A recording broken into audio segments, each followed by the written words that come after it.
Yep. Hi family, so I just wanted to send out a video to speak back into all the Facebook noise that you might have heard this week about the duck incident. On Tuesday afternoon, one of our kids had kicked a duck and that duck had died. I want to tell you about the background story to that and put a bit of context around it.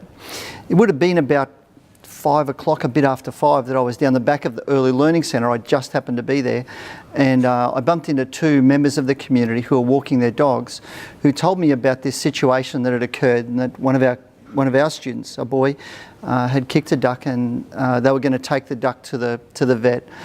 I took down notes. They told me the name of one of the boys that they thought. There was a few kids there at the time. I assured them that we would look after that first thing in the morning. It was, school had closed, of course. It was late in the afternoon. And sure enough, the next morning, that's exactly what I did. I remember ringing Mrs. Coles at 9:30 in the morning and finding out that she'd already followed up on it. She had spoken and interviewed with the child. She had the father in.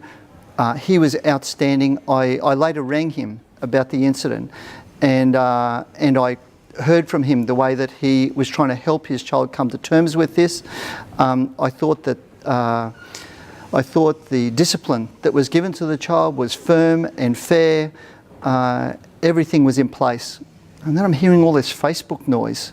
I hear all of this noise and a whole lot of comments that sort of surrounded it. And I just, I suppose I just struggled to come to terms with that. I don't know how we could have moved any faster on the issue and in dealing with the issue. I was embarrassed by that Facebook noise. A duck had died, and that's important. I don't want to take anything away from that, but this is a child, and they're important too. This boy that kicked this duck is in the lower years of primary. He's very young. He is very young. My job and your job is to love kids. Mistakes and all. And they will make mistakes, and it's important that we help them to learn from it, just the way that I grew up making a lot of mistakes, and I bet, if you're honest, that you did too.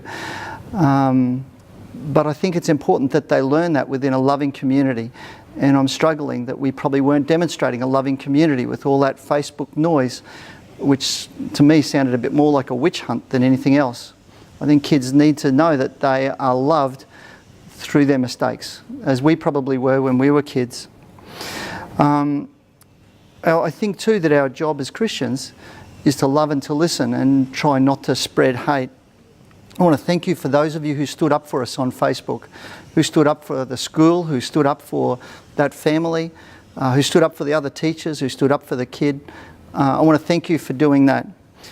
It is important that we have a strong community, and I can see that in these events that have happened this week, that many of you have stood up and stood beside Livingston, and I just want to say that we are so grateful for that.